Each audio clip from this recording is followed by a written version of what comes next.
राजापूर नगर परिषदेसाठी सोमवारी सकाळी महाविकास आघाडीने शक्ती प्रदर्शन करत उमेदवारी अर्ज दाखल केले।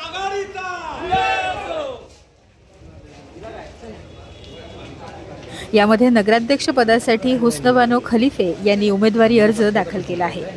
यावेळी शिवसेनेचे माजी आमदार गणपतराव कदम, संपर्क प्रमुख चंद्रप्रकाश नकाशे, काँग्रेस तालुकाध्यक्ष जितेंद्र खामकर, देवदत्त वालावलकर, अनंत फणसे, काँग्रेस शहराध्यक्ष आजिम जैतापकर, अभिजित तेली तसंच रवी डोळस यांच्यासह आघाडीचे प्रमुख कार्यकर्ते आणि पदाधिकारी मोठ्या संख्येने उपस्थित होते।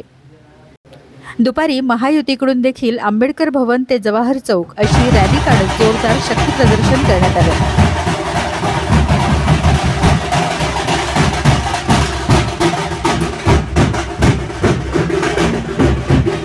महायुतीकडून श्रुती तामणकर यांनी नगराध्यक्ष पदासाठी उमेदवारी अर्ज दाखल केला।